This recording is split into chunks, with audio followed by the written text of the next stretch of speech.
Chris Moore went 4-1 up there and took the silver medal.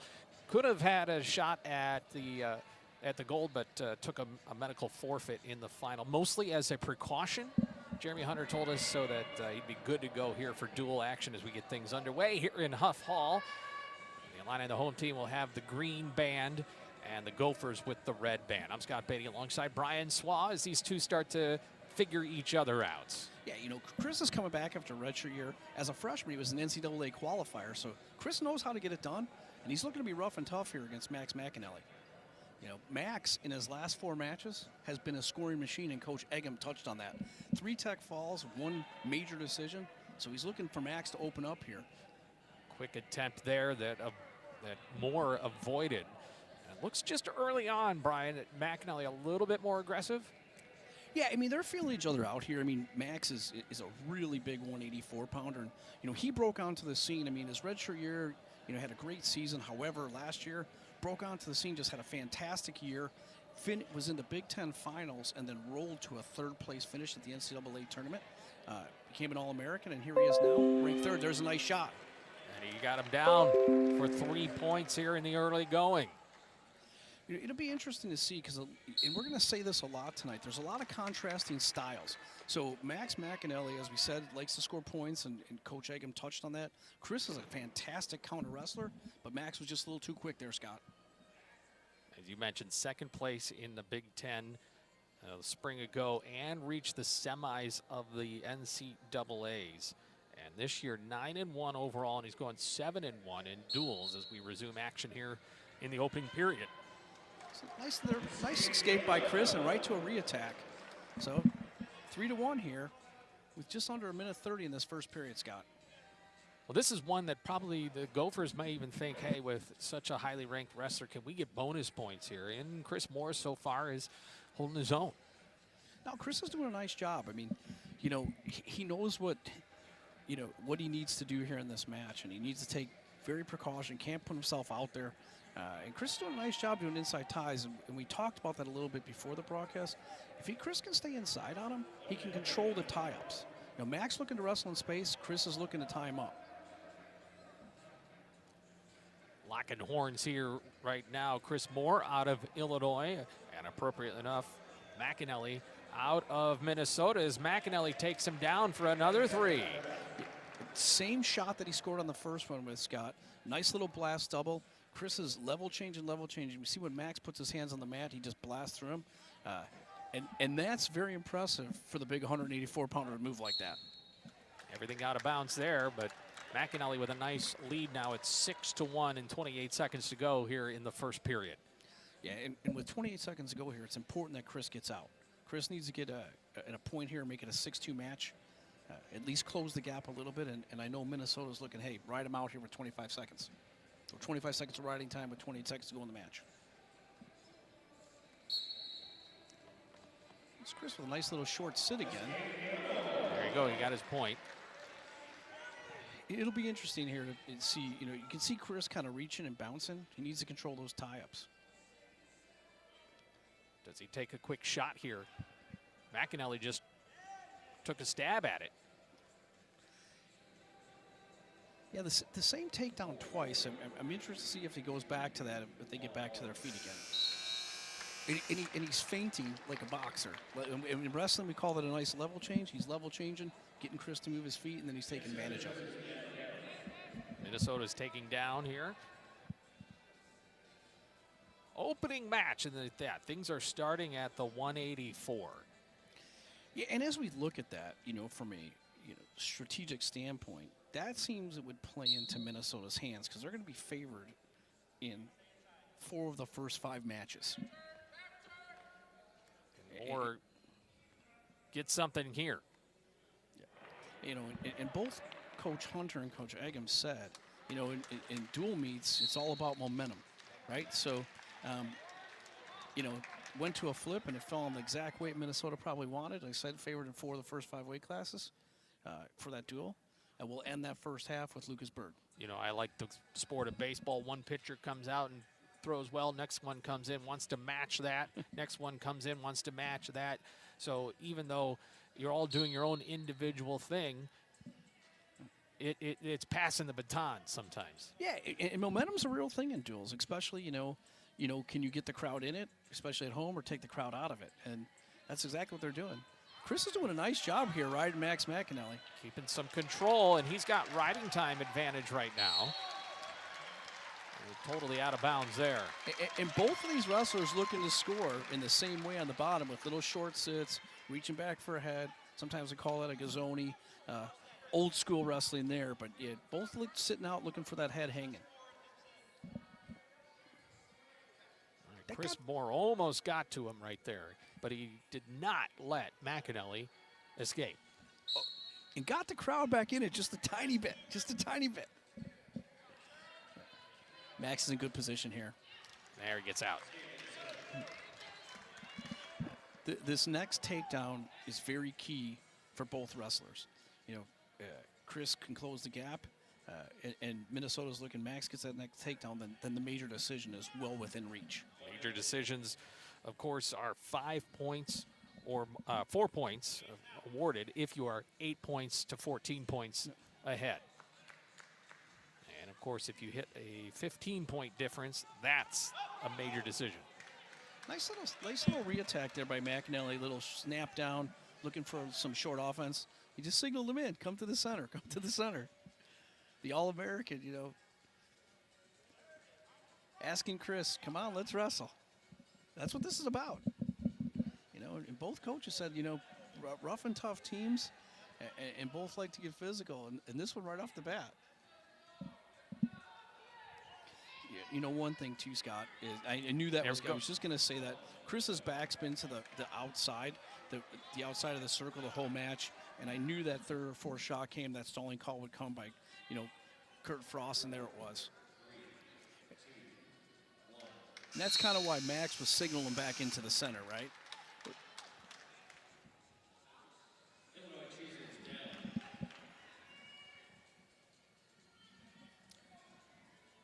Illinois will take down here for the final 2 minutes. So Chris Moore will have a chance to grab a point here and keep it within 4 points. See if Chris goes right back to that, short sit on the bottom. Keeps that right leg out. Almost a caution. I mean, you got to stay within. And there it is. Same move again. So it's 7-3. And this next takedown is going to be huge for either team, right to a single. McEnelly wasting no time. Nothing doing yet. Chris is in a very vulnerable position here, but he's scrambling tough. McEnelly's got his leg. Little limp arm whizzer there. Chris got to get his foot on the floor. Oh, he gave him a point for stalling. And probably the right call, because he reached his foot out on the mat, and that's why he did it. Didn't kind of let him finish. Don't disagree with that call, but it's tough when you're at home. Still in decision territory here. Yeah, and that's what the Minnesota bench, Coach Eggum, Michael Kemmer over there, the Chem dog, he's over there, tell him to open up his office, trying to get that one more takedown for them. They know it's important to get a major decision.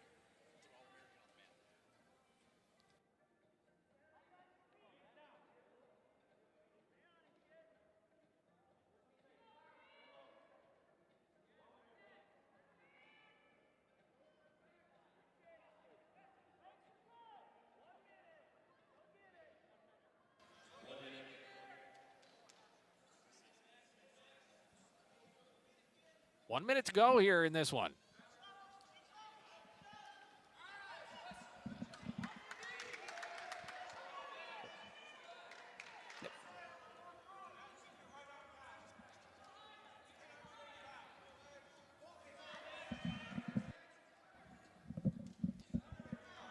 Yep.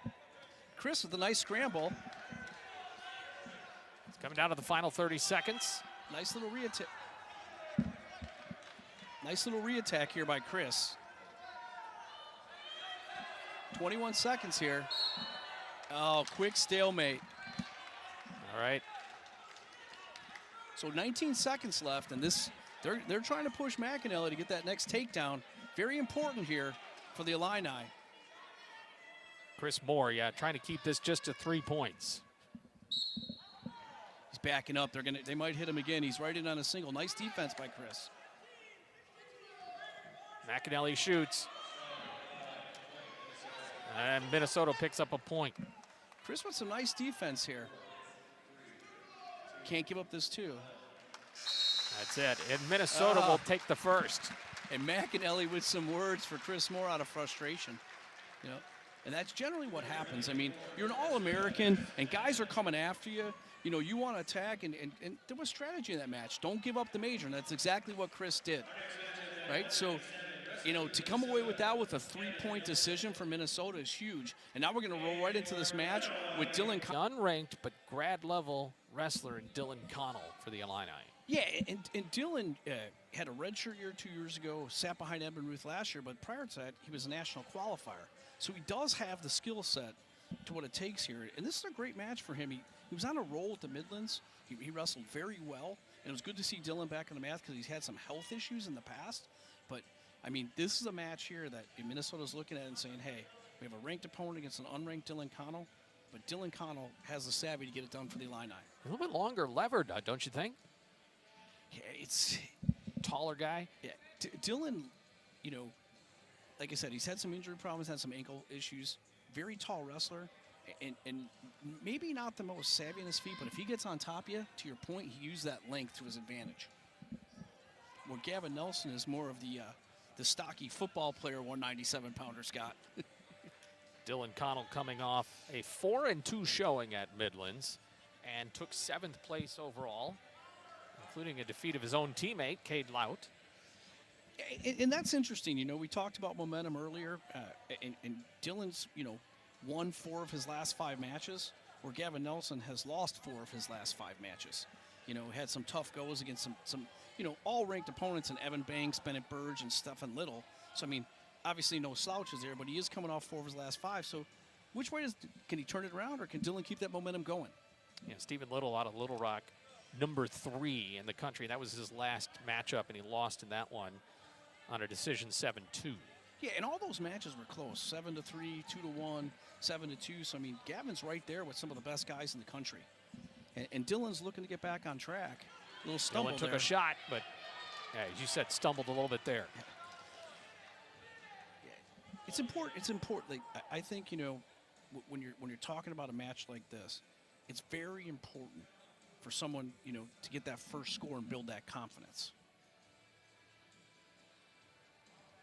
Right now, they're just filling themselves out with under a minute to go, and we're locked up at 0-0 here. Hands were grasping each other's. Now they release. Everything's been mostly at the shoulder level. Connell took 1 jab underneath. And Gavin Nelson, you know, from that powerhouse Simley High School, where they have a couple wrestlers on the team from Simley High School, seems to be, you know, a big recruiting school for the Minnesota Golden Gophers. And Gavin Nelson was a highly ranked 3-time state champion in Minnesota. Dylan Connell, a 4-time state high school champion, but throw all that out the window now, Scott. This is college. And Nelson turned him here. Connell was down for a moment, had a little bit of up top leverage there, but thought for a moment that Nelson could maybe twist him around. Yeah, it was a front headlock situation. Dylan was comfortable there, had an elbow pinched, you know, so he was in a comfortable spot. But this is going to be key here, right? First points we said, Dylan's caution green. Dylan loves that short sit. And if you were watching the highlight video of Illinois, you've seen Dylan Connell on the screen hit that switch, just what he tried right there. Another caution. 1 more, and that's a point. Coach Hunter. Coach Hunter. There it is. Dylan likes to sit out, but he's up to his feet. Both out of bounds. Dylan Connell from Marengo, Illinois. Gavin Nelson, as we mentioned, from Inner Grove Heights. He's a redshirt freshman and had a really good summer. He's on the U23. You know, well, he lets him go. He lets him go. So, you know, there's those first points, 1-0. Is that enough to spark Connell? going forward. It didn't see much offense from either of these guys in the first period, kind of filling each other out. I can tell you this, Dylan Connell has a great ankle pick, short offense, loves to be there from tie-ups. That's, to your point, Scott, that's where he uses his length. Where Gavin is more strong and powerful, where you've seen him try to get in that front headlock series and get behind.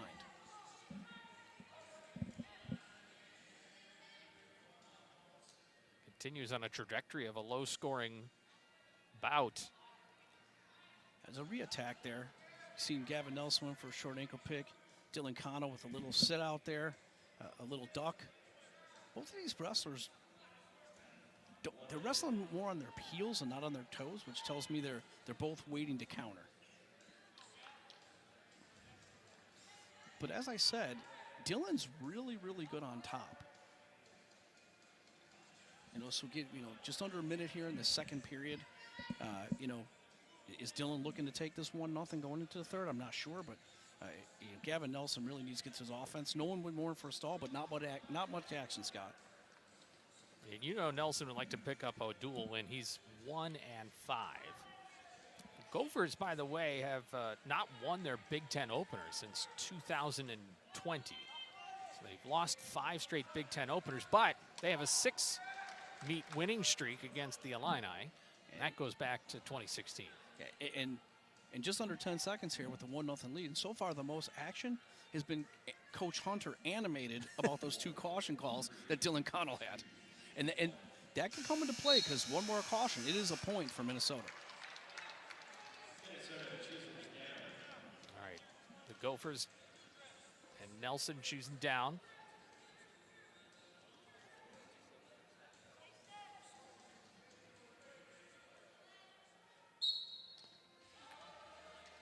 Connell, does he have something here? Lets him go, and we're tied. So neither wrestler able to control each other on the mat. Neither one has been close to getting a takedown now. Something has to give here in this last minute and 45 seconds, Scott. Yeah, riding time not a factor. At least not yet. Yep. The number 20 Nelson against unranked Dylan Connell. Minute 30 left in this very pivotal match for both squads here. And Nelson's lost 3 straight, as you mentioned. He's trying to get back in the winning track. Went 1-3 at the National Duels Invite down in Tulsa. Yeah, I'd really like to see Dylan open up here a little bit, right? You're the unranked wrestler. You're unfavored in the match. I'm not saying get over aggressive, but time to get on some offense here. Because Gavin Nelson's strictly and just waiting for Dylan Connell to attack, in my opinion. There's the 1-minute warning. Connell took a little bit of a try there. Now he's making there by Nelson. Yep. As soon as Dylan, and that's what Coach Hunter's telling him, close the gap, right? Close the gap. So as Connell went for that shot, as we talked about inside tie, Nelson was inside that, looked for a throw by, and Connell with a nice counter. 30 seconds left here in this match, Scott. This one coming down to the wire.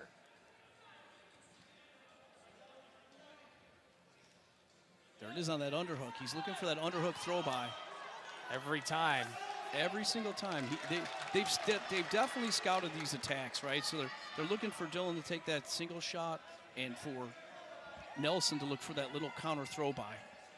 A quick look at the clock here, and they're going to go to OT here, Scott, 1-1. All right, we get some extra wrestling here in the second bout of the afternoon. Illinois and Minnesota in the Big Ten opener. And this is the 197. The second match. We started at 184. It'd be a 2-minute overtime on their feet. First one to score wins the match here. And if I'm thinking offense here, you seen what Nelson was trying to do with that little counter throw by. If I'm Dylan Connell, I'm looking for an ankle pick because he's all over that on that single on Nelson's right leg.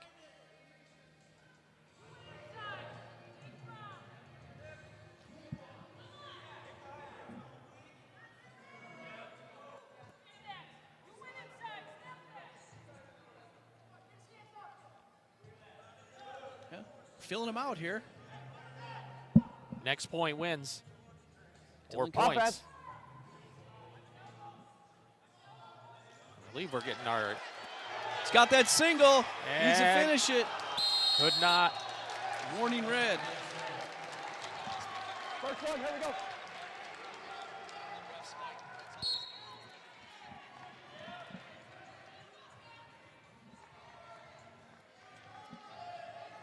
One minute here. Dylan Connell with the nice attack. Back in. Oh, there's a counterattack by Nelson. He's been looking for that the whole time.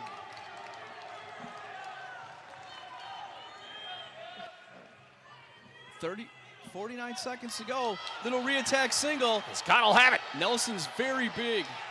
He's down. Nice. But no points. Nice defense. A lot of Push him action out. here. And they're going to reset. Nice. Both guys getting after it. Here we go. Nelson definitely the counter wrestler. Dylan in on that single, but I'll tell you, man, Nelson's legs just strong. Strong legs and hips to get out of that. Colin was in deep. Both wrestlers a little gas after that wild flurry. Connell almost got thrown by. Three Connell on for top, Dylan. and 3 for Dylan Connell, and the Illini respond. And the unranked, and really redshirt freshmen, you know, even if they did wrestle in their true freshman campaign, but still took red shirts, the redshirt freshmen count for this. You know, in Hopke, didn't wrestle at all last year. He was injured most of the season. He was highly ranked coming out of high school, right?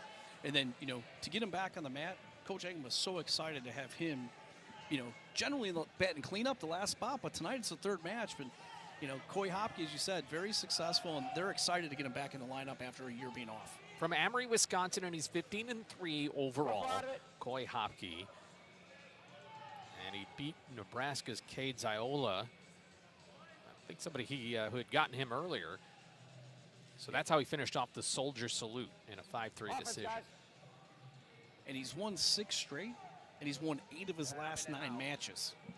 Plus 3 pins. So he's a good weapon for these Gophers. Meanwhile, Boersma getting his very first start here in duels. Started his college career at Mizzou as Boersma tried for a move there, but it's countered by Hopke, and now Hopke's got a hold of his leg. Yeah, in Boersma, you said wrestling Missouri. Boersma's he's a very big heavyweight. Just took him down. Hopke's got 3. Nice takedown by Coy Hopke. Boersma's advantage is he's very tall and very big for a heavyweight. Right, but Hopke here with a nice chicken wing, and that's not a good look here for the Illini with that chicken wing in. And Coy Hopke, as you said, with a couple pins lately. And that's what they're looking for in this match, Scott. Yeah, it's right there on the left side. And He's got control on the left side of his body, basically. And if Boersma doesn't get his hips and head off the mat here pretty quick, he's going to get hit for stalling. Coy Hopke in control. Just 30 seconds to go here. Leading 3-0 in total control of this match. Got a little Blair ride going there with the hammerlock. It was Boersma who made first move, and then Hopke punished it. There's that stalling call. You're on the bottom. You have to at least get your hips and head off the mat. There we go. You know,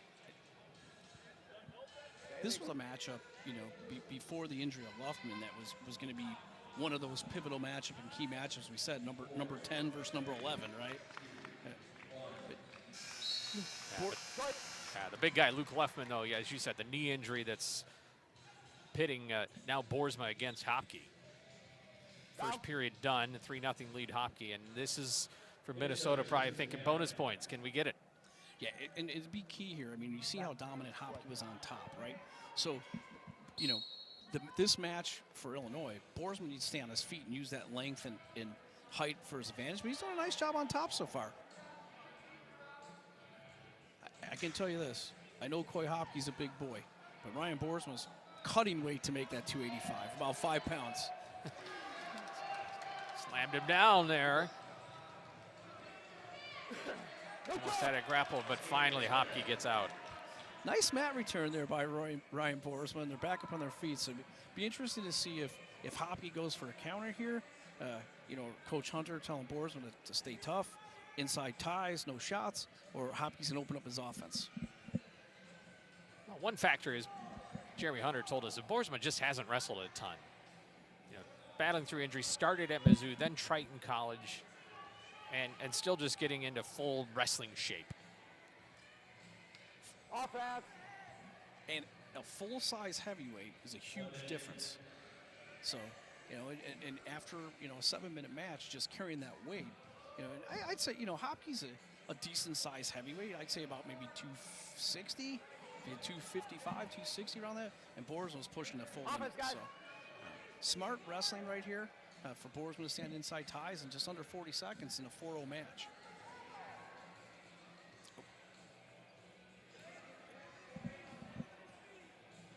Be very interesting, not to get ahead of myself, with Boersma's choice in the third period if he decides to stay on his feet and not go down. Offense. And what advantage would that bring him without picking up the point for an escape? Well, he wasn't able to get away from Hopke on that first takedown. He got hit for stalling once. There's a shot. Oh, Hopke with some leverage. Boersma just squirreling around and somehow avoids it. Very interesting there. Little counterattack, little re-shot, re-attack. I think he's going to take down. Very interesting here. They do, okay. Well, he signaled over there.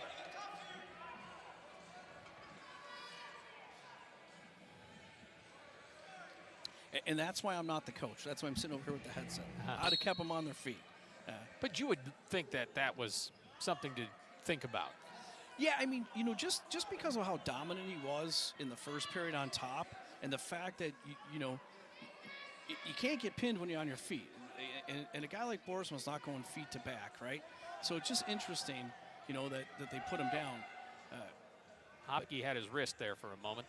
And he was trying to throw a leg in on Ryan, and as long as Ryan stays up, once he goes down on his hips and gets flat, that's where he's in trouble here. Boersma fighting for his life. Hopke on the brink. He's got to get his head off the mat because Ref Frost just told him, looked at him again. Close to getting hit for that second stall, which would be a point. Hey, warning! Here it is. There's that warning, and it's a point. Now 5-0 for Minnesota. So in this situation, he's going to let him go. He's going to let him go and try to get a takedown. So he tried to get that major with a minute left. Takedown. He hasn't been able to turn him yet. So now he's going to let him go and try to get that one last takedown. Ryan Boersma got to come up to his feet. Neutral! So with the riding time secured, he needs this takedown to get that major. And now, the fact that Ryan hasn't wrestled much, you can see, he's the one breathing heavy here. The outcome of this match will swing in either Minnesota's or Illinois' favor. It looks like it's going in Minnesota's favor. But Hopke wants a major decision. Better to take a stall call here. Nice shot by Hopke. 3, you got 3! And He gives up the 3 with 10 seconds to go. 2, 3! Oh, easy! They go out of bounds, so 5 seconds to go. He needs another move here, another point. Very, very tactical by that Minnesota coaching staff. Cut him with a minute to go to get that point. Set. So Go red! It's 5 seconds to do something. and that's a big win and a major decision by Coy Hopke. Nice job by Ryan Boersma, though, filling in for the injured Luke Luffman. But this is a big spot for the young freshman wrestling Jore Volk, who's wrestling back home in Minnesota after being in Wyoming and being an All-American. And Coach Eggum's glad to get Jore Volk back in a Gopher singlet. Yeah, that was 2 years ago when he was an All-American with the Cowboys, when he placed 7th at NCAAs. Jore Volk's a big 125-pounder. And I know that sounds kind of, he's a big one. He's a big 125-pounder. He's very stout. Offense, guys. Not tall, but, man, he's thick. Lakeville, Minnesota is his hometown. Ranked number 9. C.J. Campbell being thrown to the wolves here. And Jore's, he's 13-2 on the year, and he's been on a roll. And scored a ton of points early. And then in his last 5 or 6 matches, the points haven't been there. But when he started off the season, tech fall, another tech fall. I got you. Walk it off. Little eye poke there. Stay here. Hold on. Walk it off. C.J. Campbell's from Kenosha, Wisconsin, there on the Good. shores of Lake Michigan. Here we go. As far as I can tell, his first match of the year. Yeah, well, first match, he wrestled. He's 3-5 total. Wrestled in at the SIUE Open and wrestled at the Midlands. This is his first Big Ten duel ever. He's a 4-time Wisconsin state champion. And along with Braden Scholes as well from Wisconsin. So some 4-timers from the state of Wisconsin, and up against Jore Volk here. Looking Got his into it. hands We're full. good. But right now he's holding his own. Campbell's still 19 years old. He'll turn 20 in May. Yeah, Jore Volk, a 4-time state finalist, and a 3-time state champion himself. So, just like that match with Moore and McEnelly, all the state titles. Same thing with Connell and Gavin Nelson. Yeah, it's kind of what you see here in the Big Ten. It's a grind. But C.J. Campbell goes by Koji Campbell.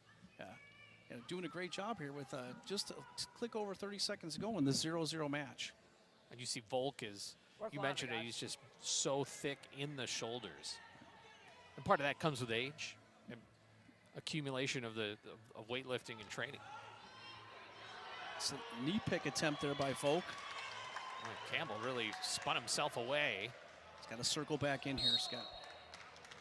There's that, when the referee does that little rolling motion, that's okay. I let it go this time. Next time you go out of bounds, it's going to be a stall. 15 seconds to go here. Headlocks, and not a ton of offense here in this opening period between the two 125ers, Volk and Campbell. And that, like I said, that was a little bit of a concern with Coach Eggum. He was, talked about Jore's scored a ton of points early. Very excited to have him back, and then recently, and there's been some tough points, but I mean, none bigger than the win that Volk pulled off against Eddie Ventresca, who's ranked number 4 in the country and has a win over Vincent Robinson, the national champ. So, Jore can get it done with the best of them. But right now he's, in a tight match here with the true freshman, Koji Campbell. Volk's on the board. Yeah, the Ventresca, number 4 out of Tech, is prized twice. He's coming off a win against NDSU and beat number 30 Ezekiel Witt 9-5. He came back in that one too. He had a takedown and some back points in the last seconds in the third period of that one to win it. That was a nice little knee pick there, almost right to his back. Now Volk opens this up 4-0. And that was purely the maturity and strength that you talked about earlier. He was in tight, had a nice head pinch, went for a knee pick, almost had CJ on his back. But that was definitely experience and strength. And the same thing in the Boersma matches. And this is dominance here. I mean, yeah, from how he's on his hips. But Coach's got to keep his head off the mat. If he keeps his head off the mat, he's in good shape. But in these Big Ten duels, they hit you with stalling, fast and furious.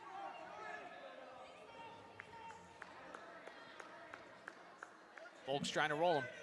He's got a leg in there. It's using the old figure 4 leg here. 30 seconds to go. Looking for a cross body ride here. Now he's going to a tilt series. Action! Head up. Yeah, he's just telling him Action! that. Kurt Frost wanting him to improve something. Kurt Frost, our lead official. You can hear his voice on mic. Final seconds of the second period. Volk has picked up the riding time.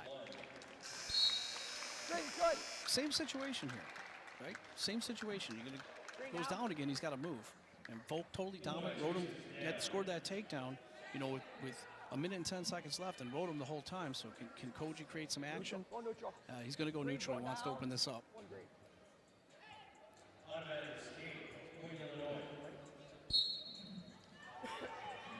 neutral for the final period. Yeah, and it, you know,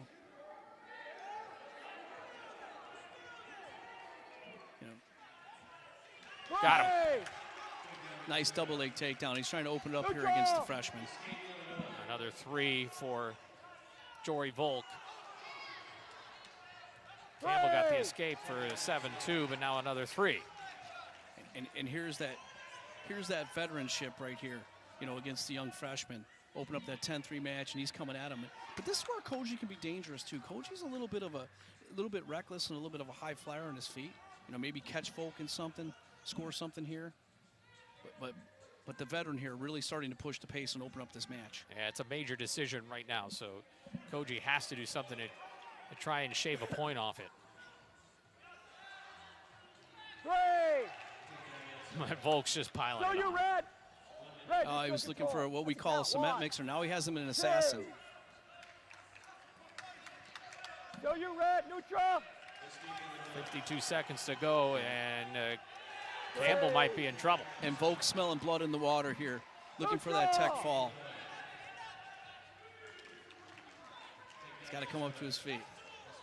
There's a point away from it. Looking for a headlock, and that's it. That's going to be it. There it is. That was quick work there towards the end as Volk just piled up takedown after takedown for the tech fall and give Minnesota 5 points. Yeah, and you know, when you get to, you know, it was 4-1 going into the third period. 4-1 going into the third period, and Volk just really opened up on him. Just a ton of takedowns. Now, there's a lot of wrestling to go right now, but Minnesota has a 12-3 lead here in Champaign in the opener of Big Ten match. Richfield, Minnesota, redshirt sophomore. Yeah, And we weren't quite sure who was going to be announced in there until we got closer here to match time. and a little. Thought it might have been the veteran Chris Cannon. I'm sorry, cut you off, partner. Yeah, and a little tidbit. Brandon Morvari originally committed to Illinois. And then wanted to stay closer to home, and then recommitted to Minnesota. Lost twice at the national duels. And Lucas Byrd, of course, one of the more decorated wrestlers in Illinois history, a national champion, the 21st to win a national title at an individual level with Illinois. It was the 25th total title overall. And his Bird's close to something.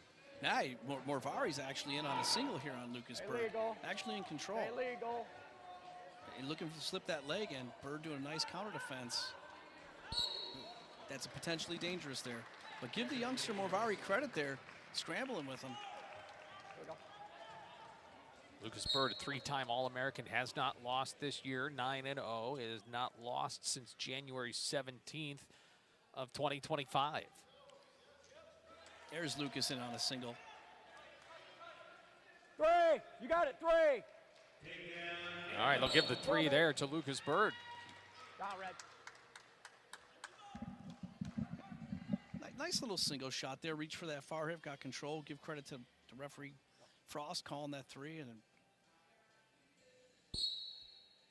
that'll be interesting to see if Lucas looks for some turns here, looks for a nice pinning combination, or takes this match to his feet, similar to what Volk did again in that 125-pound match. Give away a point for the chance to bring back another 3. Probably going to ride him here for a little bit, trying to track up that riding time. But Coach Hunter, Coach O'Connor over there, Coach Schultz, they're all looking over there, and they know they got to get some points piled up. Yeah. There's a little warning to Byrd. You know, what he's telling him there is he's okay with him riding, but he can't stay squared to his hips. He's got to get out to one side or the other. Got to basically get out to one strong side, or, you know, and start riding and look for a turn. You'll hear the referee say, improve your position. So you great. Morvari, a very smart wrestler. Ankle 1. 2-time state champ in his own right. Wrestled for Minnesota alum Will Short, the coach there for that powerhouse. Morvari took a loss to number 17, Dylan Campbell out of Virginia Tech. His last match, he's gone winless against ranked opponents. And you can hardly get higher than Lucas Byrd, number 1 in the nation, who's seeking his 50th career dual win.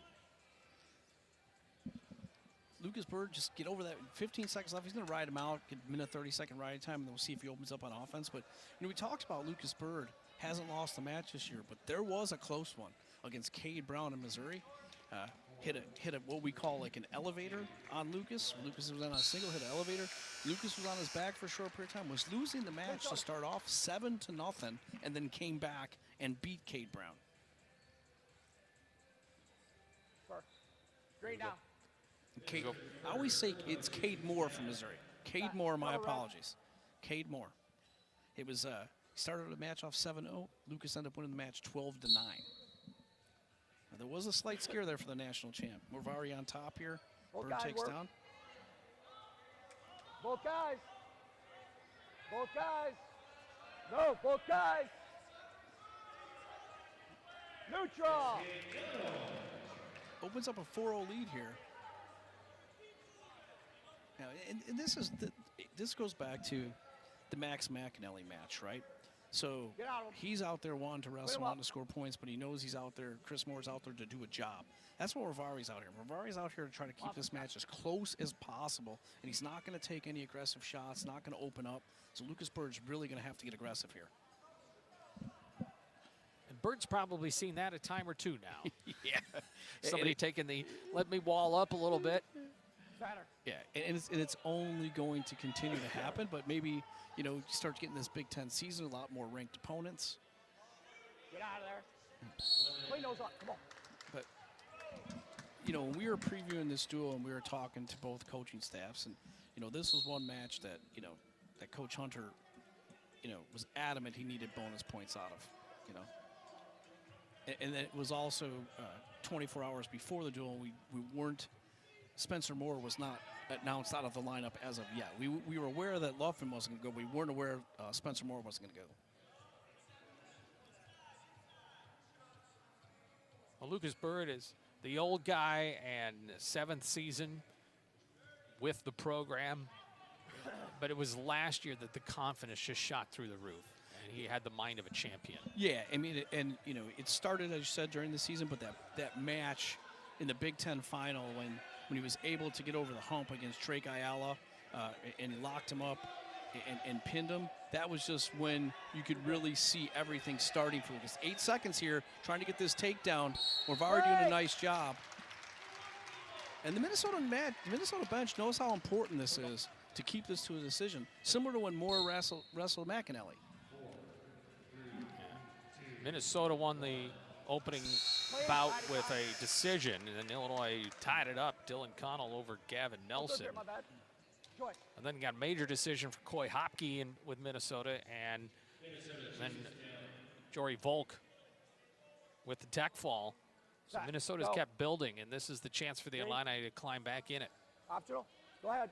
Optional start, which means he's going to let him go right off the bat. Neutral.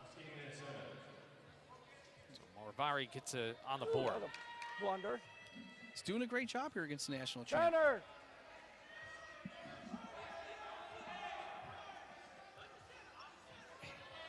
As long as he stays in the center of the mat without his back there, not going to call him for stalling. And he's standing there waiting for Lucas to come after him. Warning. Stay out of him. Stall warning there. Hey. Stay out of him. Come on. Yes. There's Ref paying. Frost said, no more interlocked. He's tired of it. Looking for some action. 1 minute and 23 seconds left, and 4-1 match. Lucas really needs a couple takedowns here. Morvari out here dancing around. But Illini Lucas bench. he's not really taking the action to him, though, either, right? Yeah. So Now he's after him. Warning. That was a stall warning, so Lucas Byrd picks up a point. In here. 4-point lead plus the riding time. 1 minute to go, and Lucas still needs to open up here offensively. There's a nice misdirection shot. He loves the ankles. Morvari in a nice ankle lock, though. Looking for a roll here. Getting down to 40 seconds. Nice defense by Morvari here. Luke's has got him on a leg.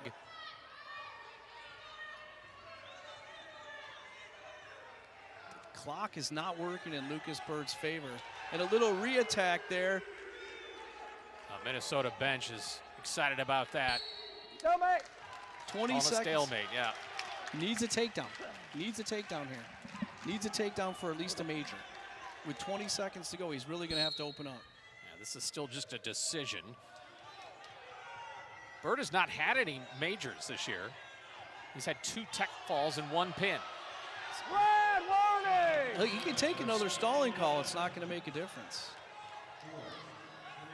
Great match by Morvari in Minnesota. That is as close to a win for them as they could imagine in a match against Lucas Keep it Byrd. safe. Stop. Stop. And then here again, he finally gets that 1 takedown, but he couldn't muster up anything more than that. You know, 12-6 going into the duel, and in order for the Illini to get into this, they need to be basically flawless in the next 5 matches. Intermission time here in the Big Ten. Roll things along, and then the 197 saw Dylan Connell do a little bit of an upset Yeah. over Gavin Nelson. In overtime, gets that takedown in overtime, gets the Illini on the board, and it's 3-3. But then Minnesota started rolling there at the heavyweight and 125. Yeah, there was Connell with the final win there in the decision, and the big boys saw Hopke take care of things, getting the first major decision, giving Minnesota that is 4 points as Hopke disposed of Ryan Boersma of the Illini, trying to fill in for Luke Luffman, and Boersma was just getting his first start in duels. Yeah, he did an admirable job filling in for Luffman, keeping it close, but then Volk against the true freshman, Koji Campbell. Close match there in the first period, and then Volk opened it up with 7 takedowns, you know, there after a 4-1 match and just opened up on the true freshman. Hey. No Spencer Moore available for you're Illinois red. in the 125 today. At the 133, well, Lucas Byrd is Lucas Byrd. Maybe guy fan favorite for Illini wrestling fans around here, and just as you could see right in the outset, a little bit of feeling out, but Pucino's going at it. He got a very high gas tank, as we say in wrestling, but VomBaur, he loves those attacking wrestlers. And he's been off to a little bit of a slow start for the 2-time All-American. You know, just 3-3. Nice little shot there by Danny. 3. There we go, Dan, 3 points for Danny Pucino. Might see a brick here by Coach Egan. Is he going to hold on to it? Quick takedown there by Ref Frost, but gives it to Danny Pucino, and he opens up a 3-0 lead. Pucino from Libertyville, Illinois, northern suburb of Chicago. Vance VomBaur out of Greeley, Colorado. In Colorado, that area has really become a hotbed over the last, I'd say, 5 to 10 years. Greeley, Ponderosa, just a lot of great wrestlers coming out of there. And VomBaur just always seems to start off slow, but then when the money's on the line, nice shot there and counterattack by Danny. But when the money's on the line, Big Ten time, NCAA time, Vance VomBaur always steps up, and the 2-time All-American right now is trailing 3-1 with just under 2 minutes to go. He was the second teamer last year for the conference, and 2 seasons ago became the All-American when he entered the NCAAs as a 26th seed in the country. Nice little short offense there by VomBaur, in on a single on Danny on the left side. Danny trying to use the mat here as his friend, the edge of the mat. Let's see what he does, bouncing up and down. VomBaur, nice, he's in tight. This match is even. And so in the first minute and 30 seconds, they trade takedowns. Let's see if Danny can get that escape and knot it all up at 4. Yeah, I should say even in takedowns is obviously Minnesota now with the advantage. Yeah, like I said, VomBaur just powerful, big, strong. Danny loves to high fly, you know, loves those rolls. He loves the rolls here. A little interesting, VomBaur trying to throw those legs on his feet, and Kurt Frost, you know. This point is so crucial. This point is very crucial here. Go ahead. Not only for this bout, but for this meet. 6th match of the day. Minnesota in control. Ankle 1. And they went 3-2 in those first.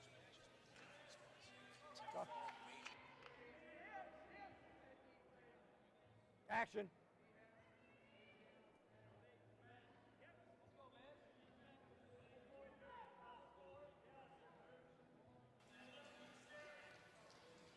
Danny with the nice sit out here. Looking for that point. VomBaur throws that leg in again. I don't know how long he's going to let him get away with that every time he stands up. 29 seconds to go. Looking for a little suck back. VomBaur doing a nice job on top. This has been VomBaur's bout so far. Yeah, he gave up that early takedown, you know, and then, you know, right back at it gets the takedown. He's just a dominant wrestler on top. There's that. Hey, told him to keep it legal there, but you know, with that happening and him piling up 1 minute and 17 seconds of riding time, can't go back down on him. Cannot go back down on him. See if Danny can erase some of that riding time here against Vance VomBaur. Go green. Yeah, that'll be objective number 1. Avoid VomBaur letting go of VomBaur too quickly. No choke. Oh, that didn't go Danny's way, did it? Danny back in on a single though, right on that attack. The takedown would take the lead. You know, gonna go back to neutral here. When we talked to Minnesota coach, he talked about VomBaur's very, very, you know, counter style of offense, and it showed right there. You know, Danny got on a single, and then VomBaur almost turned the tables on him, had his own takedown. Minnesota often using the attack from the opponent as their own attack. They're very good counter wrestlers, you know, and if you watch a lot of high-level NCAA wrestling, a lot of, you know, in matches that are equally matched, there's a lot of counterattacks. We've seen that in the Connell and Gavin Nelson match. Nelson finally opens up, takes a shot. Connell counters, gets the takedown. You know, Danny needs to get back here in the circle. Under a minute for the second. And as I say that, I hear, oh, there's a nice little single shot again by VomBaur, in tight on Danny's left.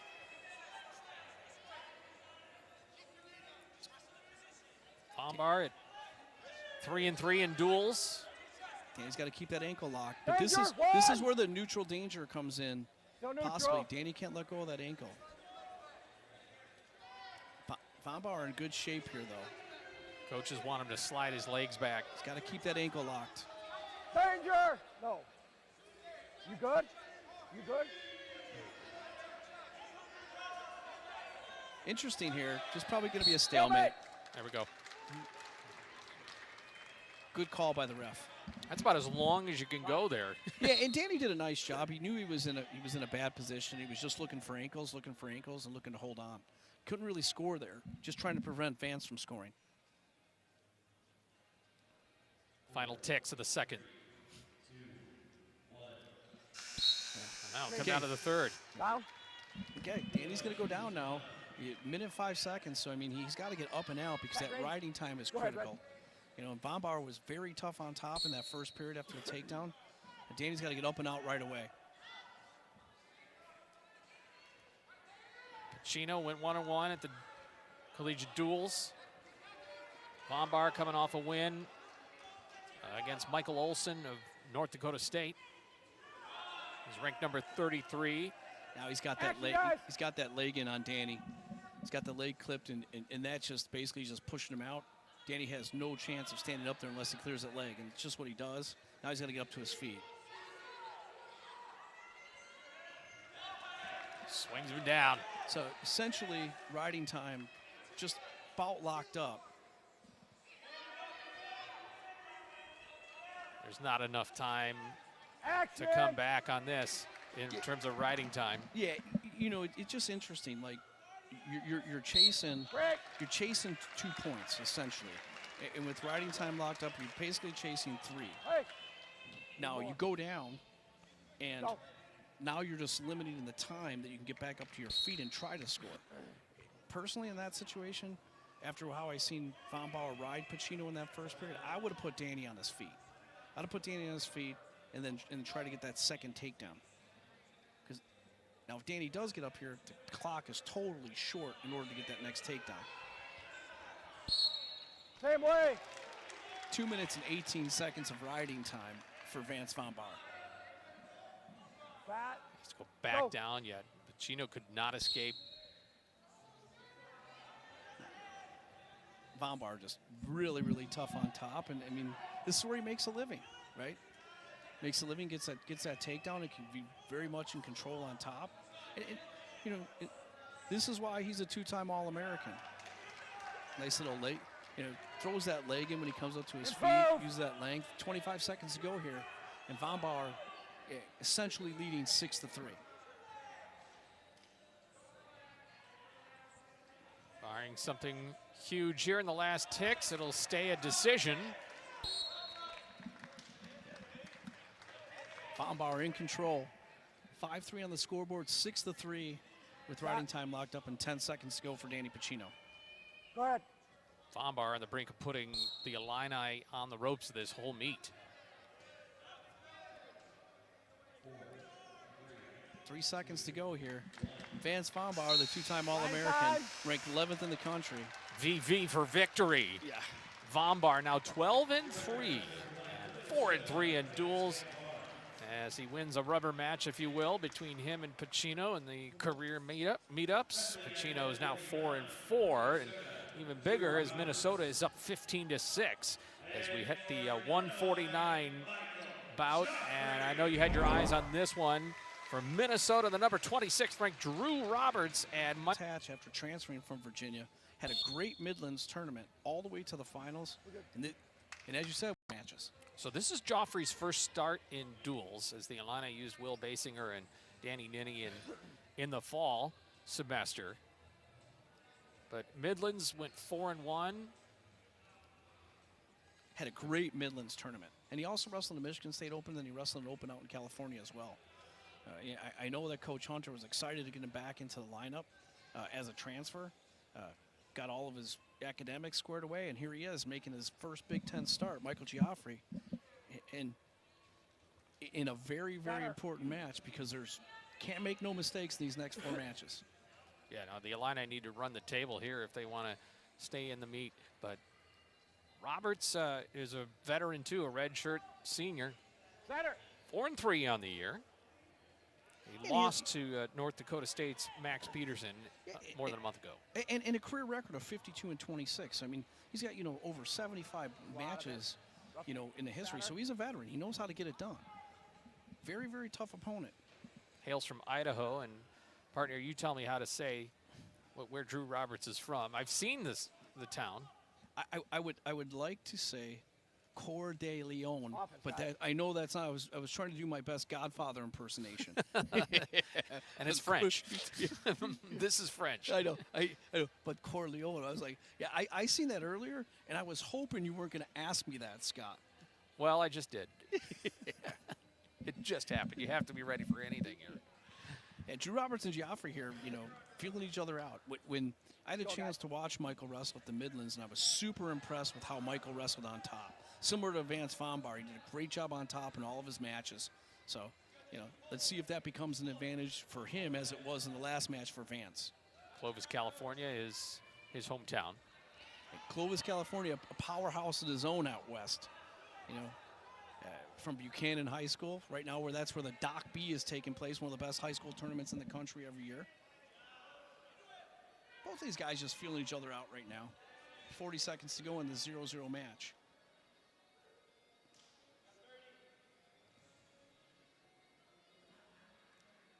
Three years for Gioffre at Virginia before this year here with Illinois. And he had a little bit of injury history. I mean, he's 20-16, so.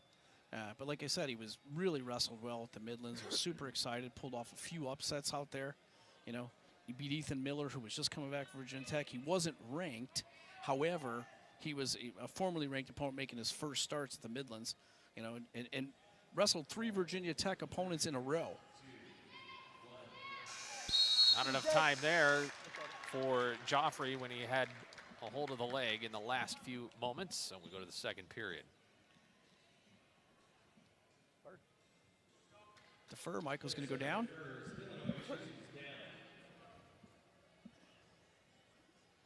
And just like the last match, I mean, these guys from Minnesota, they've been tough on top. Hopke was tough on top. Jore Volk was good. And then VomBaur was dominant. Let's see if Gioffre can get away here, get back to his feet. Stay legal. Right back to that leg defense. Watch your Michael working hands here, and the theory is he's got opposite hand, inside elbow, trying to get inside control before you stand up. Drew Roberts, the longer wrestler. Michael's got to get inside underneath that leg. He's trying to turn his hips back into him. But he turns too soon. Roberts will just keep scooting. Roberts has more than a half minute of riding time now. Good job. And there we go. Well, the first point goes to Gioffre. And it's a little, and Gioffre, right? Nice little ankle pick shot there. Got to reach for that far hip.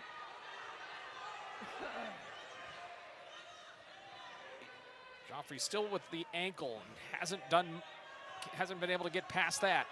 And this is where Michael struggles a little bit because he is not a very long 49-pounder. Short and stocky. Needs to keep him on the mat here. Be patient. Be patient here. Did he get it? He did. 1, 2. In a near must-win bout. Gioffre gets the takedown, and he's got a toe in still. Now they're out. What I took away from that takedown there was, one, patience by Gioffre. Two, it seems to me Drew Roberts is getting a little tired right here. See, he sat down on his hips there, sat on his back. So Michael really needs to open up his offense. I mean, you know, as we talked about, they need to be flawless here. A nice little sit-out, reach for the head. And just as I say, Roberts looked tired, a flurry of action. Don't project our own age onto them. Yeah. Interesting here. This is not a position Michael needs to be in with the longer Roberts. He needs to stay away. Basically, wrestle in space. Look for that little pick again on Roberts' right leg. Tried for it there.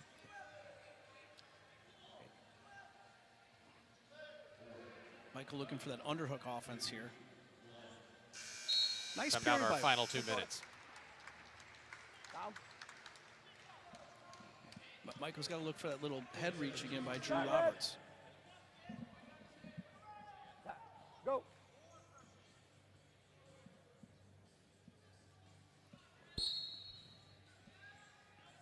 Drew Roberts back to that little cell, reaching for the head again, little roll.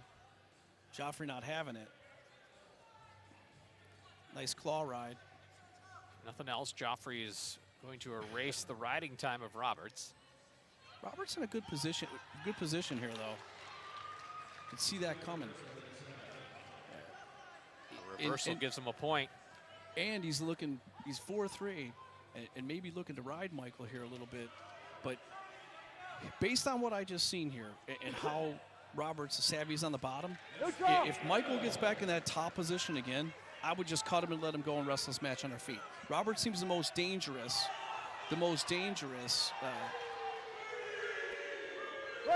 Bench wants 3. Minnesota gets it. And now it's swung in the Gophers' favor. He's got to get a point. That was a great counterattack by Drew Roberts, and he definitely. This is where Michael struggles the most. Is he's a shorter 149-pounder. When I talk to the coaching staff, they think he could be a 141-pounder. And he's just short, and that length by Drew Roberts is just huge there. He's looking to throw that leg in again. Oh, I'm back here. You watch it. 33 seconds, and the key is here to get out before that riding time clicks in. Yeah, just as it was almost gone, it's now piling up. 20 seconds to go, and Drew Roberts in control. He's got to get out in 10 seconds. Great job by Drew Roberts to get that riding time. And there it is, riding time. It's essentially a 2-point match. Warning, red. Minnesota just got a warning. Now Gioffre's down, though. Gioffre needs a takedown. Tied match, but he's got to get some control of it. 10 seconds. That riding time is the difference. This is Minnesota's. That's unless Gioffre can do something. Drew Roberts locks up the riding time and pretty much secures the duel for Minnesota, unless there's some pins or bonus points. That was a match they needed. And Drew Roberts, this is going to be a very, very intriguing matchup. Well, the Illini have a lot of ground to make up with only 3 matches remaining. Line, guys. Webster, Scholes, Kelly, all 3 capable wrestlers. But as you said, Minnesota doesn't go down quietly, and Minnesota hasn't totally revealed what they're going to do at the 174 if things are tight. Yeah, and we talked about that. If the duel's locked up, they might throw some other guys out there, and it's just for Big Ten purposes too. So, but right now it's Webster and Millard, and this is a really, really good matchup. Webster's number 8 in the country with the Illini, 12-1, an Illini native, an Illinois native, and a redshirt sophomore. Charlie Millard out of Mequon, Wisconsin, and interesting enough, got to wrestle Little Rock in Mequon, his hometown. They arranged for a duel with Little Rock at a neutral site. They were looking for somewhat of a midway point, at least, between Arkansas and Minnesota. And they picked a place in Mequon, and I think Millard's father helped arrange for it. And he got to wrestle as a Division I athlete in his own high school gym. Nice shot by Charlie Millard there on Cannon Webster. Cannon very, very good defensively, but Charlie in deep on a single. In control here, looking for that first takedown. Cannon really tall. Nice little job there by Charlie Millard. Hey. And a quick takedown, he takes the lead. Well, Millard's coming off of a defeat of Gavin Drexler, number 9 in the country, North Dakota State. Beat him 10-4. And he went 4-1 at national duels. And interesting that you mentioned Gavin Drexler, because that's Cannon Webster lost to Gavin Drexler last year in the blood round of the NCAA tournament. And Drexler, a Wisconsin guy, too.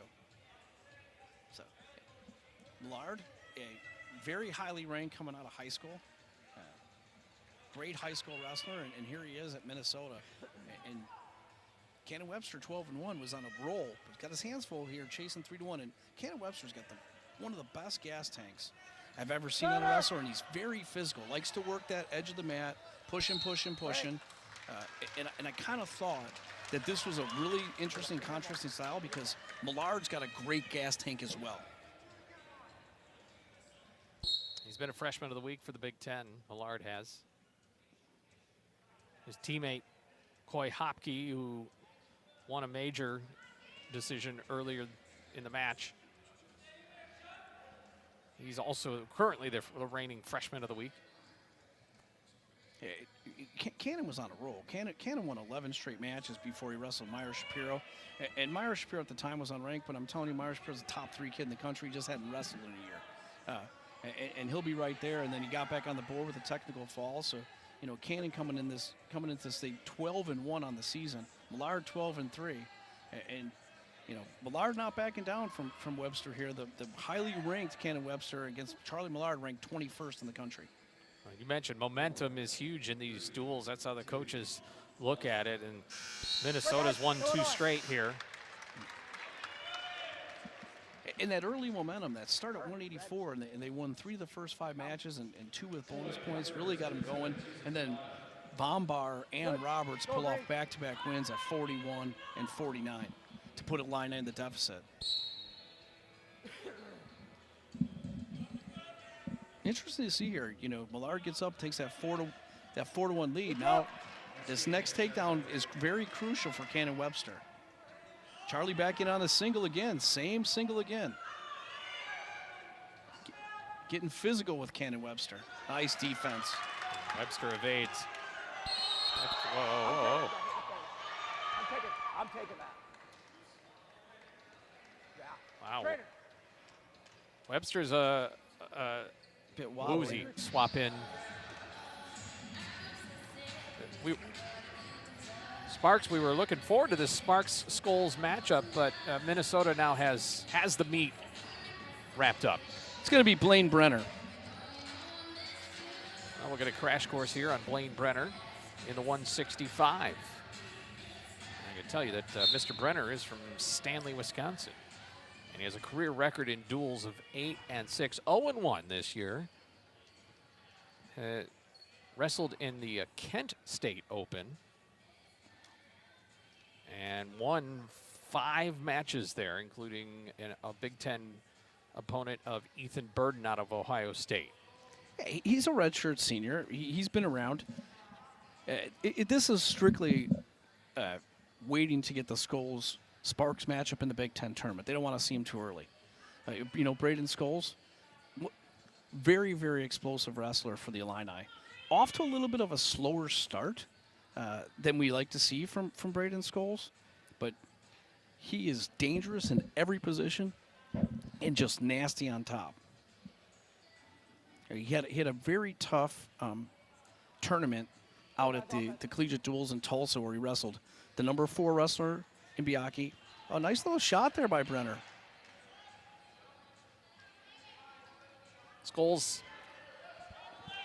from Kewaskum, Wisconsin, 2-0 at the collegiate duels on December 21st. Yeah. At the national duels, he wrestled Bianchi, number 4 rated wrestler from Wisconsin, he's very familiar with, another Askren guy like Scholes. Number 2, Michael Caliendo, and number 9, Max Brignola. 3 matches in a row, back. But he got revenge on Max Brignola in the last match against Lehigh. 5-1, he turned the tables. And I know Scholes was looking for that Sparks match, but as Coach Eicham told us, they might throw some different wrestlers out here just for matchup purposes. So with the medical forfeit, 6 points on the default Minnesota picked up, same as a pin. And that put this meet out of reach now for Illinois. Nice little throw-by attempt there. Brener not backing down from the highly ranked Scholes.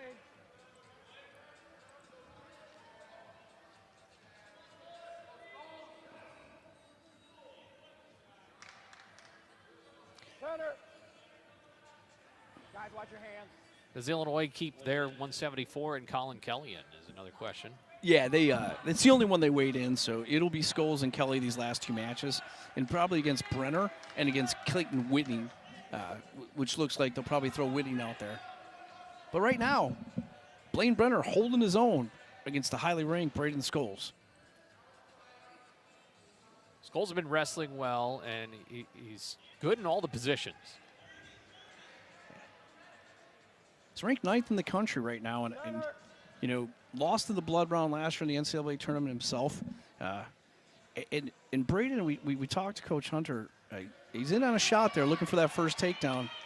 But Scholes got 3.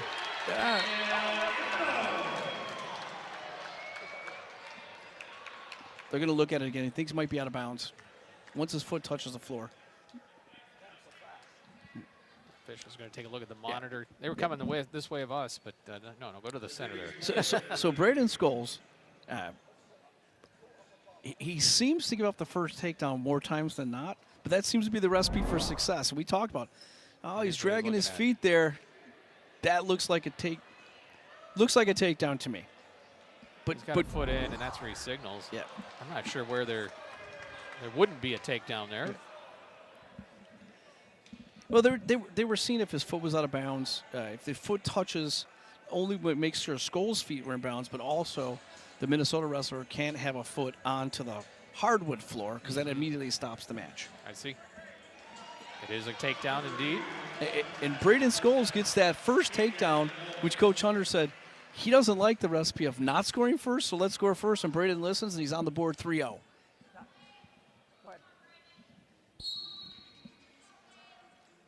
Scholes, a national qualifier last year. 10 seconds to go here in the first. He lost in the blood round to Oklahoma State's Miles Amin, very veteran wrestler. He's right there. Scholes loves to be on top. He gets on top. He pinches that leg, pushes that leg out, and just starts working arm bars and chicken wings.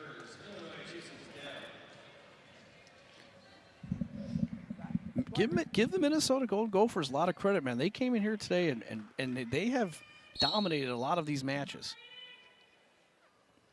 Well, Brener's no slouch. He made the Nationals a couple of seasons ago, finished 6th in the Big Ten at the end of the 24 season. So he knows his way around the circle.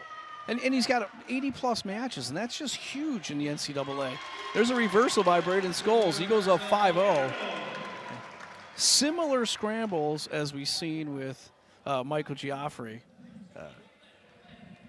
Runs him out of bounds. Yeah, this is the 88th match for Brener. That experience is huge when it comes to these duels. But Scholes dominating right now, 5-0. Probably going to cut him here, let him go get back to his feet. And if nothing else, it gives Illinois, if Scholes can pile it on here a little bit, gives Illinois a little bit of a pride point. Yeah, you know, Scholes loves to, he seems to start off slow, but then he opens up, and he's just such a great attacker. Once he starts opening up on that offense, he's super hard to score on. Great in scrambles, really good on top. So see if Braden starts opening up, looks for a little far single there. Brener has nice counter defense. Little re-attack. Brener on a single.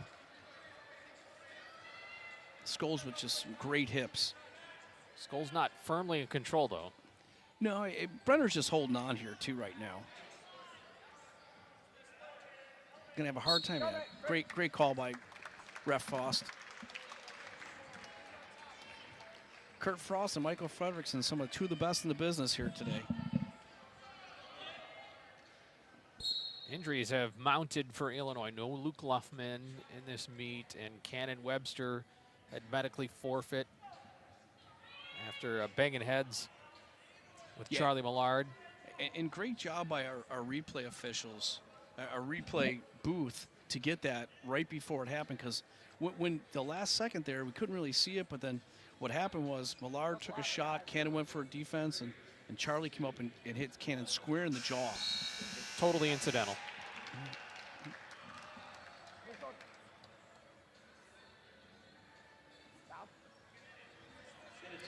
Yeah, no Spencer Moore, no Luke Luffman, and then Cannon Webster. You know, it's not easy to get cleared from a medical concussion. The good thing is they don't wrestle for 6 more days. Michigan State on tap for the Illini in East Lansing, and they'll stay in the Mitten for a visit to the Wolverines on Sunday the 18th. Scholes with a nice little half here, riding on top. In control here. Nice job by Brener. He's trying to get him flat here. Scholes dangerous in this top position. Little toe kick out there. Nice little slick move by Braden.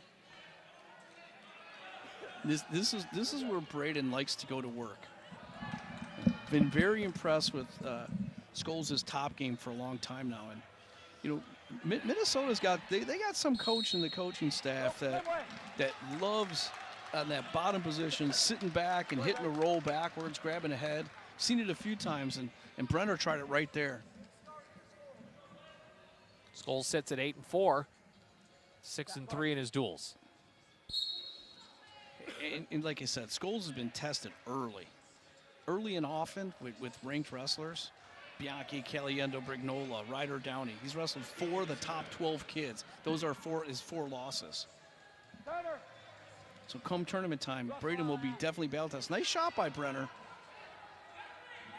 And Brener just picked up an escape.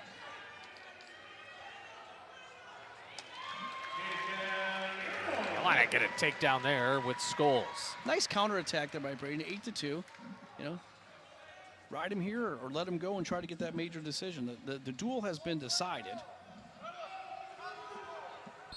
This time I'm getting you. Stay in here. You heard Kurt Frost say this time, you got to stay in. Good optional. Go ahead. Optional start, as I say, he's going for that takedown. Looking for that major decision. Still you, Green. Looking for that inside cradle. Ankle, 1. Neutral. 23 seconds left to get that last takedown. Brenner's not going to gauge. Scholes needs to get after him. And he does. He's got a limp arm out of that. He's got a nice whizzer right now. Stay legal. He's got a limp out of there. Stay legal. 7 seconds, maybe not enough time. Nice job by Brenner's. Out. 2 seconds. 2 seconds, and it's going to end here with that riding time point. It's going to be 9-3.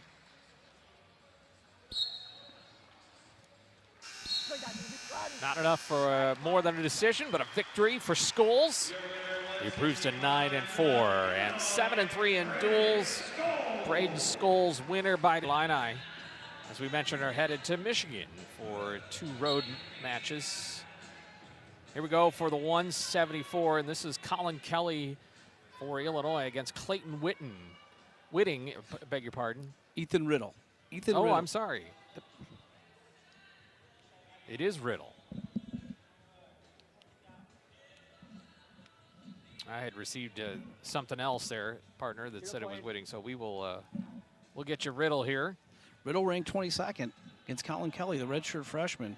11-2 so far in early career. He's been very successful. Hard to score on. He's had some big ranked wins against Sergio DeSante, Cam Steed. Lost to Patrick Kennedy, number 2, and Jared Sima from UNI. But other than that, Colin Kelly's been near flawless at 11-2, coming in after not wrestling at all last year in his redshirt year with a back injury.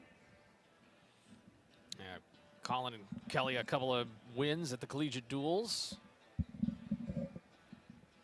Beat Caleb Williams. Not the Caleb Williams that's playing tonight. No, Football. Caleb with a K. Caleb with a K out of Cornell.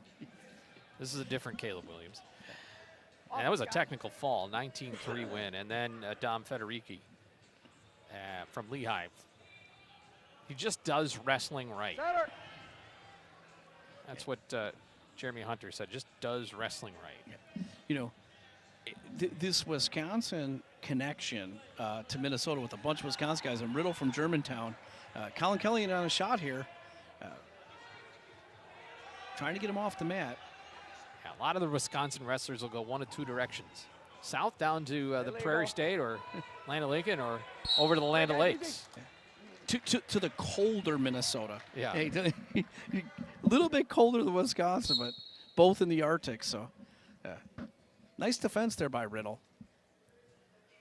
Kelly, a very similar wrestler. Very, very good defensively. Very hard to score on.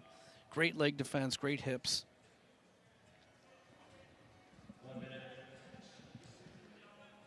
Minnesota has just dominated this series between themselves and the Illini. They have won 11 of 12 meets, and this is going to be their 7th straight. Clean hands up. And the first home Big Ten opener in many, many moons. Yeah, it's been, they are snapping a 5-meet losing streak. Extending one losing streak and snapping another. Yeah. 30 seconds here. Riddle deep in a shot by Kelly, trying to get that leg off the mat. Hey, legal. Colin Kelly, very good in this position, but a little vulnerable right now. Gophers were here in Champaign in 2024 and won their last meet. Yeah. That was one of the last meets in State Farm Center that we had. 100 years of Huff Hall. I really like this venue for the wrestling. Nice job by Kelly. Nice defense there. We're 0-0 through 3 minutes. We got 4 minutes wrestling left here, Scott. And the Gophers in the commanding lead, 24-9. Colin Kelly, though, trying to end things with a punctuation mark for the Illini. And you mentioned 100 years for Huff Hall. They're going to celebrate that at the end of the month with the Indiana meet.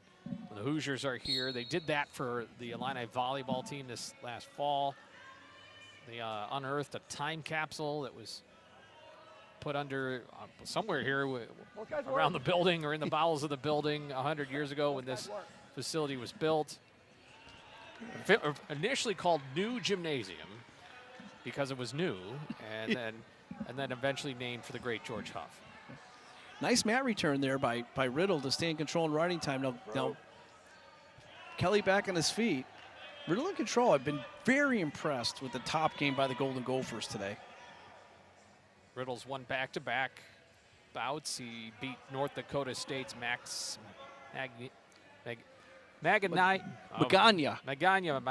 beg your pardon. Now we're even for you asking me to pronounce that home state.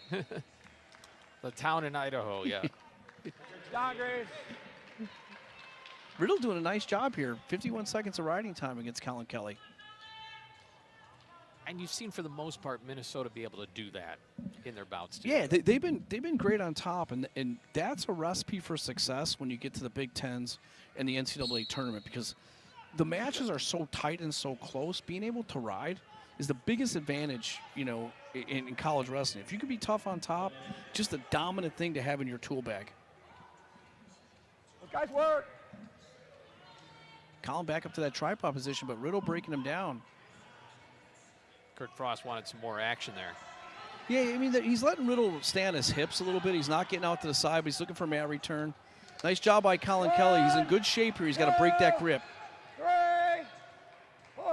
He's looking for that. He's what they call the little David Taylor cradle, and he's got it. There we go, the reversal. Little drop David Taylor cradle there, where you go inside that inside leg scoop and lock your hands. Not in a great pinning position here. Giving him now he's got that suicide cradle over. Now he's got him. 14 seconds to go. Can Riddle hold it off? He's in good shape.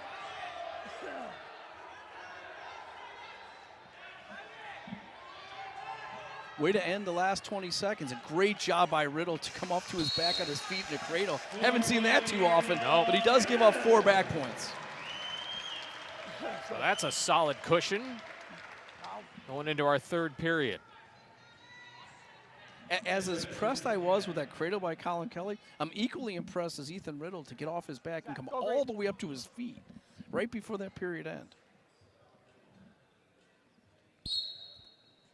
Colin Kelly from Mount Carmel High School, the famed Mount Carmel High School, not only for wrestling, but probably the most state titles in football history in Illinois as well. Not too many sports that Mount Carmel doesn't do well in. Colin let Riddle right in on his leg there. Little interesting, little in tough position there. Nice job by Riddle. He's back in it. Here comes the brick. Not sure there. Not sure there. He's talking about he's pulling his shoelaces. Jeremy Hunter asking something about shoe. Yeah, he's saying that he had the end of his shoe there. And it's the last match. You both have a brick. Maybe it's one of these cases like, let's use it, right? Mm-hmm. But his ankle was in a very peculiar situation. A little bit worried there from Colin's standpoint. But they're saying he pulled on the end of his shoe. The trainer's giving him a look too, but it was a little bit before that. Okay.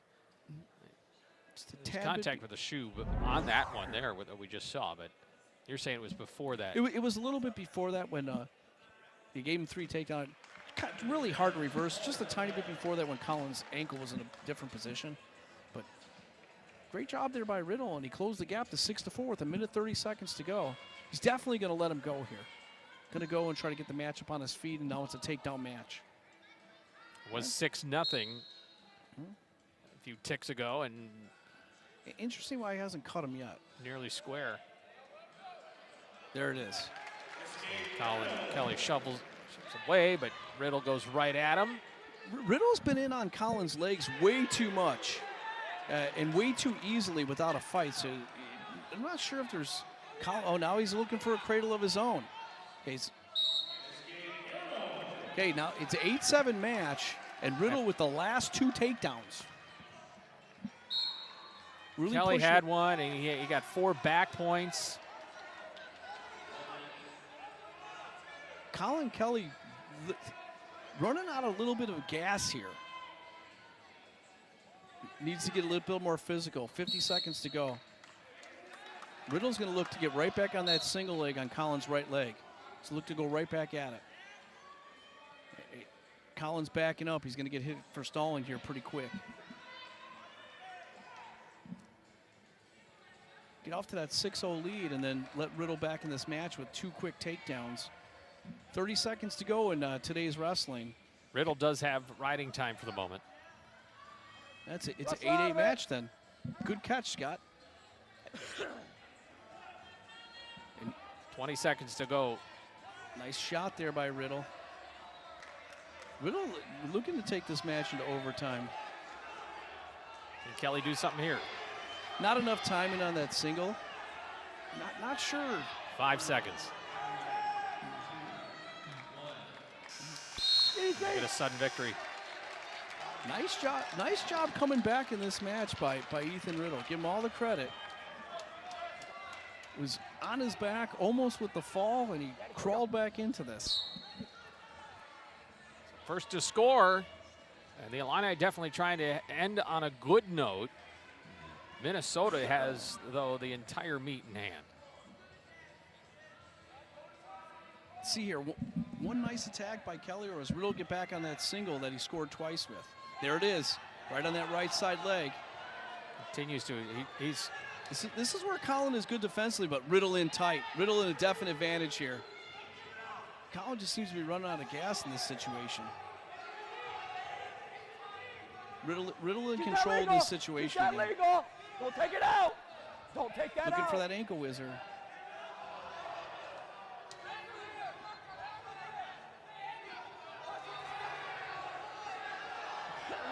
Both sides are on their feet. Fans are into this one. I see a stalemate coming. 1 minute to go. Nice job by both of these wrestlers.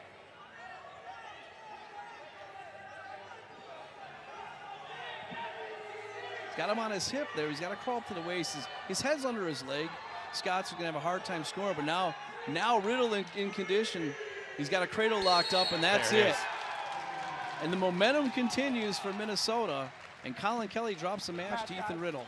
Started with Minnesota, it ends with Minnesota, and the Gophers continue the mastery of the Illini in this series. They've won 7 straight, and for the first time since 2020, the Gophers win their Big Ten opener and are now 7-2 overall on the season. It ended in the 174, and Ethan Riddle was down early, but came back to win it in sudden victory. There's that cradle. I mean, and he had him, and then Colin Kelly lets him back in the match and gives up the last 3 takedowns, and Minnesota's dominance continues here against the Illini. Give Coach Eggum credit, and the Minnesota Golden Gophers, they come in here and they take it to the Illini. Here's how the final scores looked.